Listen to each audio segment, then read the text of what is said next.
parmi les outils qui peuvent servir pour démêler le vrai du fake, il y a la machine à remonter le temps.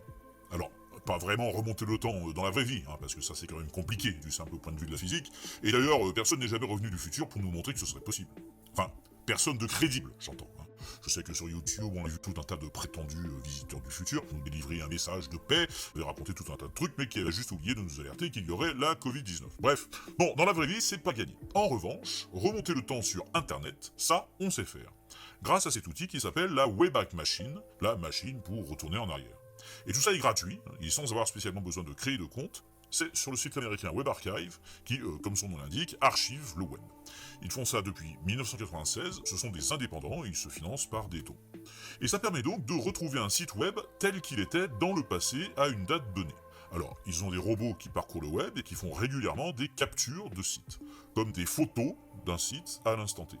On peut même, on le voit sur la page d'accueil, faire Save Page Now. Ça, c'est pour provoquer l'archivage, c'est pour demander donc à faire un archive d'un site web tel qu'il est actuellement. Alors, prenons par exemple le site hoaxbuster.com qui fait du fact-checking et qui recense les cas courants de désinformation. Voilà le site tel qu'il se présente aujourd'hui, en 2021, au moment où cette vidéo est enregistrée. Eh bien, grâce à la Wayback Machine, on va pouvoir retourner sur ce site tel qu'il se présentait au début du siècle. Lorsque vous arrivez sur le site web.archive.org, vous avez ici un champ de recherche dans lequel vous pouvez soit faire une recherche par mots-clés, ou même plus avancé, soit donner juste l'adresse du site que vous recherchez, son URL. Je copie donc ici l'adresse de mon site, et je vois apparaître alors une sorte de graphique dans une frise chronologique. Ça nous indique le nombre d'archivages de ce site qui ont été faits au fil des années. Vous voyez donc que pour ce site Hoaxbuster, on en a à partir de l'année 2000, c'est un vieux site. Si je clique ici sur 2001, je vois apparaître un calendrier de l'année 2001 avec des bulles plus ou moins grosses sur certains jours. Elles correspondent aux jours sur lesquels il y a eu des captures de ce site. Le 7 février par exemple, à 2h11 et à 20h49. Si on prend le 10 août, grosse bulle, là il y avait plusieurs versions successives. Alors, remontons dans le temps en cliquant sur l'une des captures du 7 février 2001.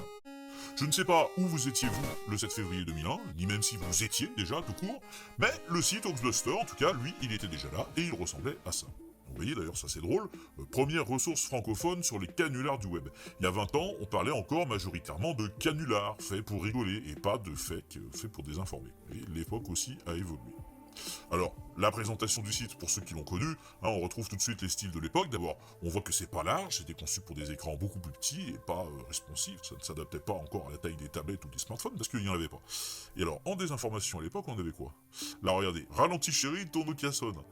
Et je peux cliquer sur le lien, la page correspondante a aussi été capturée dans l'archive. Voilà, donc la France à son tour atteinte par le hoax des GSM détecteurs de radar. Alors, les GSM, ce sont les téléphones portables. Et les Nokia, à l'époque, c'était le téléphone de pointe. Alors par contre, quelque chose qu'on ne pourra pas faire, ce sera d'utiliser ici le moteur de recherche du site de l'époque. Naviguer de lien en lien, comme on a fait sur des pages figées, ça oui. Mais utiliser des champs dynamiques, comme ça, vous voyez, ça génère une erreur. Parce qu'on a accès qu'aux pages, mais on n'a pas accès à la base de données de l'époque qui était interrogée par ces pages. Et c'est pareil d'ailleurs avec le site de Google, vous pouvez retrouver à quoi ressemblait la page d'accueil de Google en 1999, mais vous ne pourrez pas faire une recherche sur la base de données Google de l'époque. Pareil pour YouTube, vous pouvez retrouver les pages, l'interface, mais ils n'ont pas archivé toutes les vidéos derrière. Bon, mais alors, au-delà du plaisir nostalgique d'aller se balader sur des vieilles pages et d'y faire danser la poussière des cendres de notre jeunesse perdue, cet outil peut aussi avoir différents usages pour déjouer des fakes, dans le cas où des personnes tentent d'effacer sur le web la trace de ce qu'ils avaient fait avant. Exemple, en mai 2021, une soi-disant agence de communication, FaZe, a contacté des influenceurs pour leur proposer de dire du mal du vaccin Pfizer contre rémunération, en leur fournissant des données sur lesquelles appuyer leur discours qui étaient douteuses, et avec des conditions louches, ils ne devaient pas chercher à savoir qui finançait le truc, bref. Donc, des youtubeurs qui avaient une morale dont Dirty Biology avaient refusé de participer à ça. Donc ils ont rendu le truc public, et du coup des journalistes ont commencé à s'y intéresser. Et FaZe a alors tenté de faire disparaître des choses de son site, et notamment son adresse.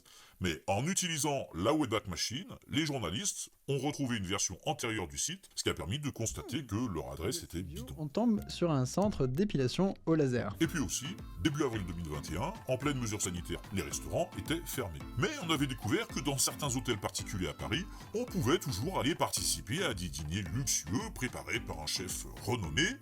Alors, dès que ça s'est su, l'organisateur s'en est défendu. Je suis un bon citoyen, je n'organise absolument pas de dîner, de soirée, de fiesta. C'était un énorme poisson d'avril. Avec une défense pas toujours très cohérente. Sur les images, on vous voit pas avec des masques. Sur les images. Ah non, mais attendez, quand je mange.